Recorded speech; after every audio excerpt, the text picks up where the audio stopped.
Fabio Quartararo berhasil menempati posisi ketiga dalam kualifikasi Sabtu pagi di MotoGP Brno. Ini merupakan keenam kalinya musim ini rider Yamaha itu start dari front row atau barisan pertama. M1 memang terbukti kuat dalam mencetak fast lap.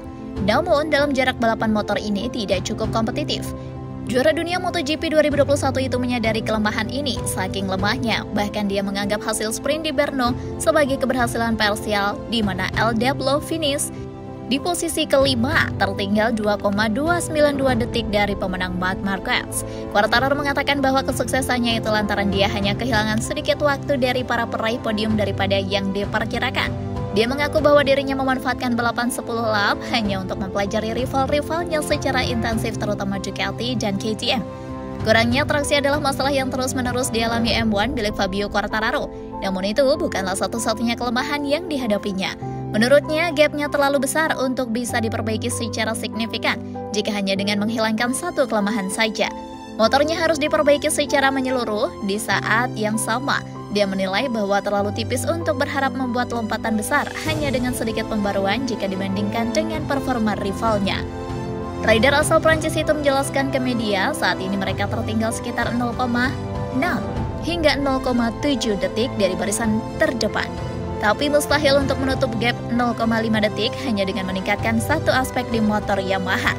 Yamaha harus mengatasi beberapa masalah sekaligus dan kurangnya traksi hanyalah salah satunya. Ditambah lagi dengan kelemahan dalam aerodinamika, elektronik, mesin, dan banyak hal lainnya. Dibandingkan dengan kualifikasi, perilaku M1 sangat sulit dipahami saat balapan.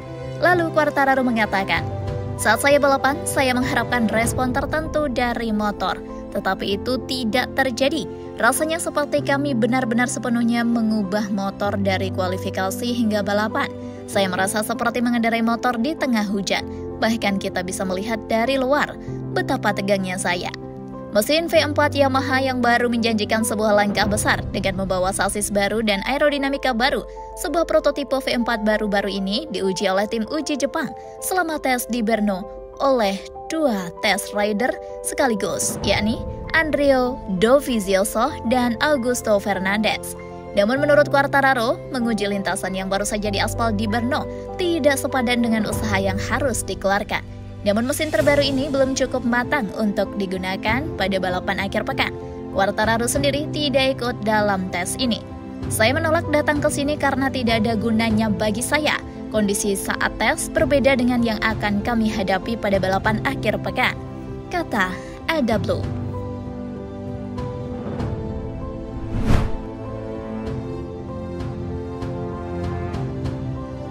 Dominasi pembalap Ducati Lenovo, Marc Marquez tak tertandingi hingga berpeluang mengunci gelar lebih cepat pada MotoGP 2025.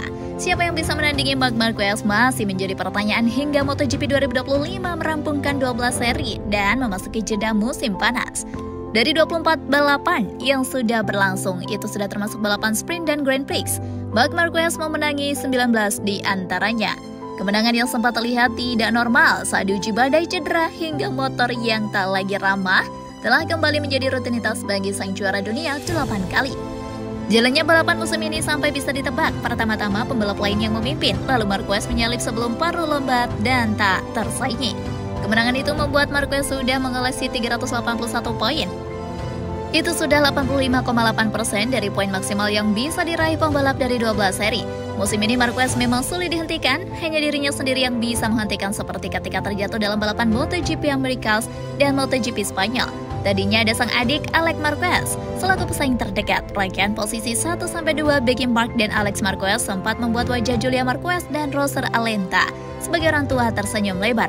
Hanya saja, Alex tengah diuji oleh cedera tangan hingga hasil gagal finish 2 kali yang mendera pada seri MotoGP Ceko kemarin. Sempat memuncaki klasemen sementara, Alex berbalik tertinggal makin jauh dari kakaknya dengan 120 poin di antara mereka. Marquez makin berpeluang untuk mengunci gelar juara lebih cepat. Indonesia bisa menjadi saksi dengan seri balap ke-18 yang akan digelar di sirkuit Mandalika, Lombok pada 3-5 Oktober mendatang. Bagaimana hitung-hitungannya? Asumsinya sederhana, Max selalu menang dan Alex sebagai pesaing terdekat selalu finish kedua. Total marginnya 8 poin di setiap seri dengan rincian 3 poin di sprint dan 5 poin di GP. Jika sapu bersih berlanjut hingga balapan utama MotoGP Indonesia, Mark akan mengantongi keunggulan 168 poin atas Alex. Jarak tersebut sudah tidak mungkin terkejar dengan maksimal 148 poin untuk diraih pembalap di sisa 4 seri balap lagi, dengan 12 poin di sprint dan 25 poin di balapan utama. Untuk melakukannya, Mark harus memenangi 5 seri balap lagi secara beruntun. Jika digabung trennya sekarang, akan menjadi 10 kemenangan seri beruntun. Meski terlihat mustahil, Mark pernah melakukannya pada 2014, kendati pada awal musim. Bagaimana jika Alex lebih sibuk bersaing dengan rival-rival di bawahnya? Tentunya, Mark bahkan bisa memastikan gelar lebih cepat lagi sebelum MotoGP Indonesia. Marc Marquez menegaskan bahwa dia tidak akan bermain aman. Selama ada kesempatan untuk menang, pasti dikejarnya. Artinya, jangan harap dia memberi jalan kepada pembalap lain untuk merebut podium teratas di setiap balapannya.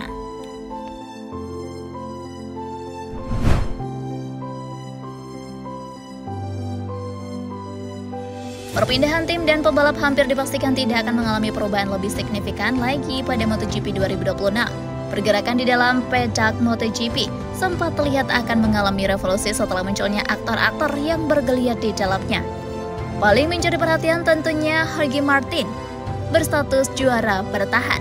Martinator membuat geger karena hendak mengakhiri kontraknya dengan Aprilia lebih cepat pada akhir tahun ini dengan Honda menjadi opsi. Namun, rencana yang sudah bergabung selama hampir 2 bulan terakhir itu tidak terjadi setelah Martin mengonfirmasi akan bertahan di Aprilia hingga kontraknya habis pada 2026.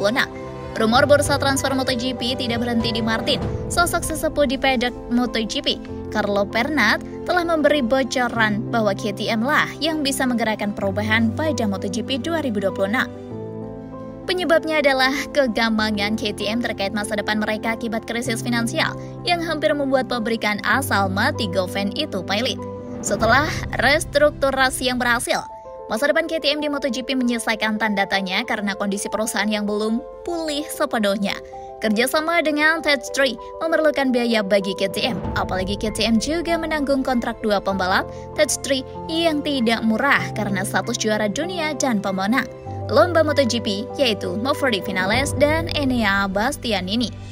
Bastianini, center disebut telah mengambil ancang-ancang untuk hengkang. Demikian juga ujung tombak tim pabrikan KTM, Pedro Acosta, yang telah dikaitkan dengan tim VR46. Meski demikian, sebuah sikap tegas ditunjukkan oleh KTM. CEO KTM yang baru, Gottfried Neumeister, untuk pertama kalinya hadir dalam balapan MotoGP pada akhir pekan lalu di sirkuit Brno, Republik Czech. KTM pun berpesta, meski bukan kemenangan, mereka meraih podium 2 kali dalam balapan sprint dan Grand Prix. Acosta dan Bastianini secara berurutan finish kedua dan ketiga di sprint. Sedangkan saat balapan utama, Acosta kembali menjadi protagonis dengan finish ketiga.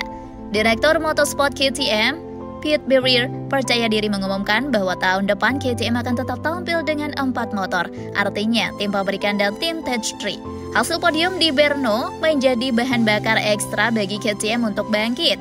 Mereka sadar bahwa diperlukan juga dukungan ekstra bagi para pembalap mereka yang sudah terbiasa bersaing di depan.